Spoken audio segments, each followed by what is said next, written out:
नमस्कार। आकाशवाणी से प्रस्तुत है समाचार संध्या।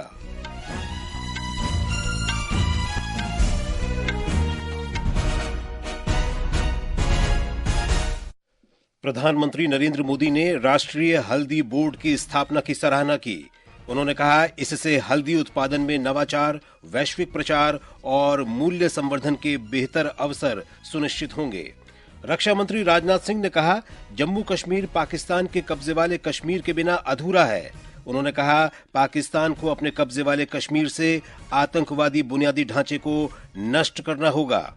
भारत ने रूस में एक भारतीय नागरिक की मृत्यु के मामले को नई दिल्ली में रूसी दूतावास के साथ उठाया। रूसी सेना में सेवारत शेष भारतीय नागरिकों की शीघ्र रिहाई की मांग दोहराई। मकर संक्रांति, पोंगल, बिहू और उत्तरायण के त्योहार हर्षोल्लास के साथ मनाए गए।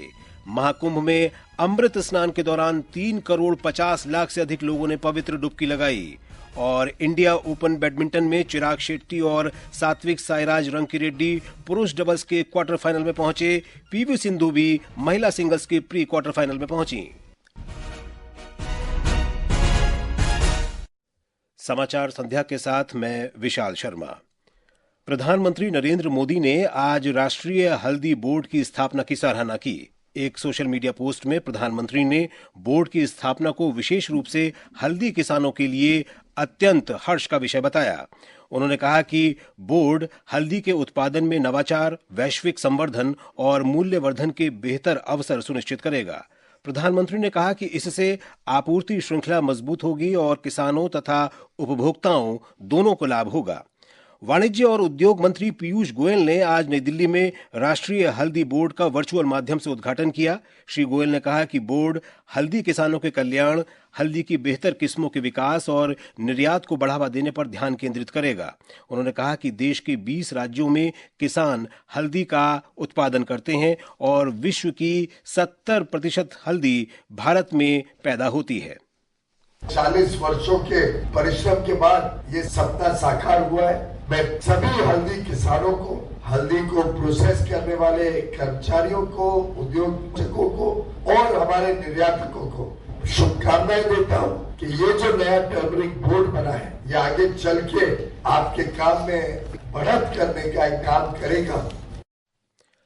प्रधानमंत्री नरेंद्र मोदी ने देश को मौसम की हर स्थिति से निपटने में सक्षम और क्लाइमेट स्मार्ट राष्ट्र बनाने के लिए मिशन मौसम का आज शुभारंभ किया। ये कार्यक्रम नई दिल्ली के भारत मंडपम में भारतीय मौसम विभाग के 150वें स्थापना दिवस पर आयोजित किया गया।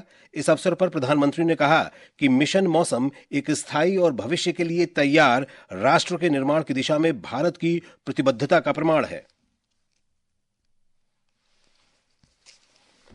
केंद्रीय पृथ्वी विज्ञान राज्य मंत्री जितेंद्र सिंह ने इस अवसर पर कहा कि देश की मौसम पूर्वानुमान क्षमताओं में महत्वपूर्ण प्रगति हुई है। उन्होंने कहा कि पिछले 1 दशक में पूर्वानुमान की सटीकता में 50% सुधार हुआ है। प्रधानमंत्री नरेंद्र मोदी ने मौसम विभाग के 150 वर्ष पूरे होने पर एक स्मारक सिक्का भी जारी किया। रक्षा मंत्री राजनाथ सिंह ने आज कहा कि पाकिस्तान के कब्जे वाले कश्मीर के बगैर जम्मू कश्मीर अधूरा है। जम्मू के बाहरी इलाके अखनूर में सेना द्वारा आयोजित पूर्व सैनिकों की रैली में रक्षा मंत्री ने कहा कि पाकिस्तान के कब्जे वाले कश्मीर को आतंकवादियों के प्रशिक्षण शिविरों के लिए इस्तेमाल किया जा रहा है। उन्होंने कहा कि भारत सरकार इस स्थिति से पूरी तरह अवगत है और सही समय पर कार्रवाई करेगी। रक्षा मंत्री ने कहा कि पाकिस्तान को अपनी घिनौनी साजिशों और पाकिस्तान के कब्जे वाले कश्मीर में आतंकी ढांचे को खत्म करना ही होगा। सीमा से सटे हुए इलाकों में लॉन्च पैड बने हुए हैं, इसकी पक्की जानकारी है। भारत सरकार को सब पता चल रहा है। आज यहाँ हालात काफी हद तक बदले हैं। इस सच्चाई को सभी को स्वीकार करना पड़ेगा।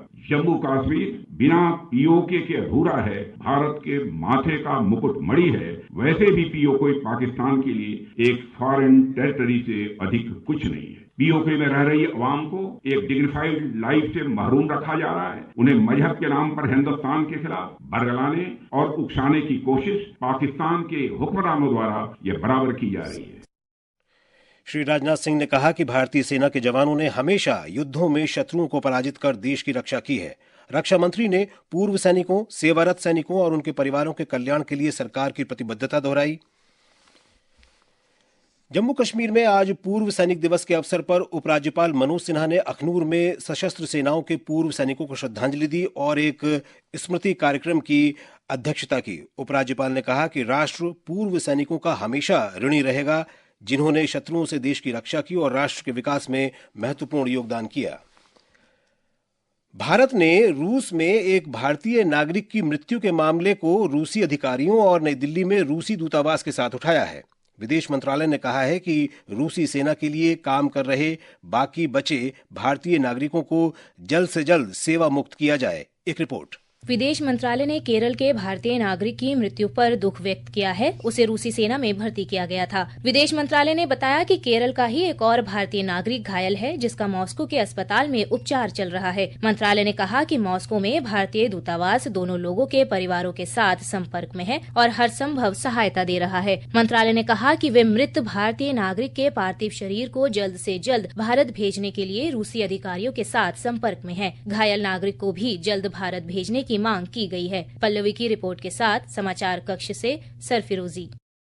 ये समाचार हमारी वेबसाइट www.newsonair.gov.in और हमारे न्यूज ऑन एआईआर ऐप पर भी उपलब्ध हैं। समाचार संध्या में आपका फिर स्वागत है। मकर संक्रांति, पोंगल, बिहू और उत्तरायण के त्योहार आज पूरे देश में हर्षोल्लास के साथ मनाए गए। मकर संक्रांति पर लोगों ने पवित्र नदियों गंगा और यमुना में डुबकी लगाई और पूजा अर्चना की। तमिलनाडु में लोग पोंगल के अवसर पर मिट्टी के बर्तनों में पारंपरिक मीठा पकवान पोंगल बना रहे हैं। असम में माघ बिहू या भोगाली बिहू पारंपरिक हर्षोल्लास के साथ मनाया जा रहा है। गुजरात और पश्चिमी भारत के अन्य हिस्सों में पतंगों का त्योहार उत्तरायण हर्षोल्लास के साथ मनाया जा रहा है। अहमदाबाद से हमारे संवाददाता की रिपोर्ट।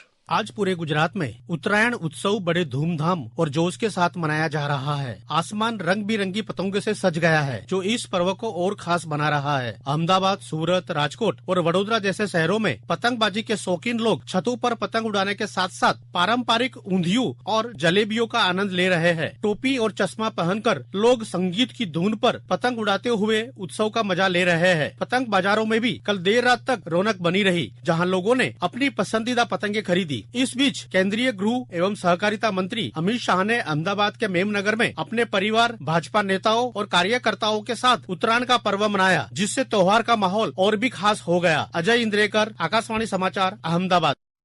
हमारे बंगलुरु संवाददाता ने बताया है कि दक्षिण भारत में भी मकर संक्रांति और पोंगल का त्योहार हर्षोल्लास के साथ मनाया जा रहा है। आज दक्षिण भारत में मकर संक्रांति और पोंगल त्योहार मनाया जा रहा है। हिंदू पंचांग के अनुसार आज सूर्य ग्रह का स्थान उत्तर की ओर संचालित हुआ है, इसीलिए इसे उत्तरायण भी कहा जाता है। आज के दिन नए फसल की पूजा की जाती है और अच्छे मानसून की मनोकामना की जाती है। कर्नाटका में आज हुग्गी और तमिलनाडु में पोंगल खाया जाता है। कर्नाटका में तिल, गुड़, सूखे नारियल का मिश्रण, जिसे येल्लू कहा जाता है, उसको हाथ में देकर अच्छी बातें करते रहने की सलाह दी जाती है। एल्लू के साथ कटा हुआ गन्ना और शक्कर से बने मिठाई को महिलाएं एक दूसरे को देती हैं। सुधींद्र, आकाशवाणी समाचार, बेंगलुरु।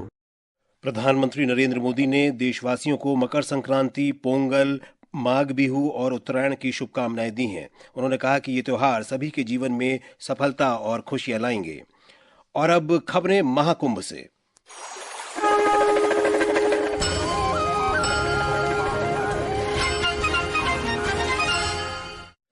प्रयागराज में महाकुंभ के मकर संक्रांति अमृत स्नान के दौरान 3 करोड़ 50 लाख से अधिक संतों, श्रद्धालुओं और तीर्थयात्रियों ने त्रिवेणी संगम में पवित्र डुबकी लगाई। पवित्र डुबकी के बाद श्रद्धालुओं ने परंपराएं निभाई और घाटों पर पूजा अर्चना की। अधिक जानकारी के लिए बात करते हैं हमारे प्रयागराज में मौजूद संवाददाता आनंद कुमार से। आनंद, आज मकर संक्रांति के पावन अवसर पर महाकुंभ का पहला अमृत स्नान त्रिवेणी संगम पर कैसा दृश्य देखने को मिला आज आपको? जी विशाल, महाकुंभ के दूसरे दिन आज मकर संक्रांति के अवसर पर संगम पर बने सभी घाटों पर अमृत स्नान के लिए संत, साधु, श्रद्धालुओं और तीर्थयात्रियों की भारी भीड़ देखी गई। वहीं परंपरा के अनुसार साधु संन्यासियों के विभिन्न अखाड़ों ने पूरे विधि विधान के साथ शोभा यात्रा निकालते हुए अमृत स्नान किया। अखाड़ों के गुजरने वाले निर्धारित मार्गों पर श्रद्धालु नागा साधु और संतों का आशीर्वाद प्राप्त करने के लिए कतारबद्ध खड़े थे। वे उनका स्वागत कर रहे थे और जय घोष के नारे लगा रहे थे। नियम के अनुसार कुल 13 अखाड़ों में सबसे पहले महानिर्माणी पंचायती अखाड़ा ने संगम में डुबकी लगाई और निर्धारित क्रम और समय पर बाकी सभी अखाड़ों ने अमृत स्नान किया। यह सिलसिला शाम तक चलता रहा। तो कुल मिलाकर यह कहा जा सकता है कि देश की प्राचीन संस्कृति, परंपरा और धरोहर की अद्भुत छटा पूरे महाकुंभ में छाई रही। जी आनंद, करोड़ों की संख्या में आज श्रद्धालु त्रिवेणी संगम पर पहुंचे, तो मेला प्रशासन के लिए भी आज का दिन काफी चुनौतीपूर्ण रहा होगा। जी विशाल, निश्चित रूप से एक जगह पर इतनी बड़ी संख्या को संभालना एक बड़ी चुनौती होती है, लेकिन प्रशासन द्वारा क्राउड मैनेजमेंट पर काफी पहले से ही तैयारी की गई थी। विशेषज्ञों की सलाह से प्रशासन द्वारा पुख्ता तैयारी की गई थी। संगम नोच पर 2 हेक्टेयर क्षेत्र की अतिरिक्त वृद्धि से श्रद्धालुओं को स्नान में काफी सहूलियत हुई। इतनी बड़ी संख्या को नियंत्रित करने के लिए नियंत्रण कक्ष की भी स्थापना की गई है, जिसके जरिए लगातार निगरानी रखी जा रही है। जी विशाल, धन्यवाद आनंद इस जानकारी के लिए।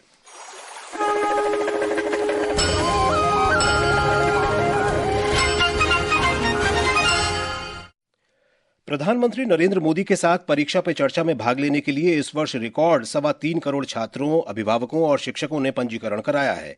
पंजीकरण कराने वालों में विदेशी छात्र भी शामिल हैं। पंजीकरण कराने की आज अंतिम तिथि है। इच्छुक प्रतिभागी mygov.in पर पंजीकरण कर सकते हैं।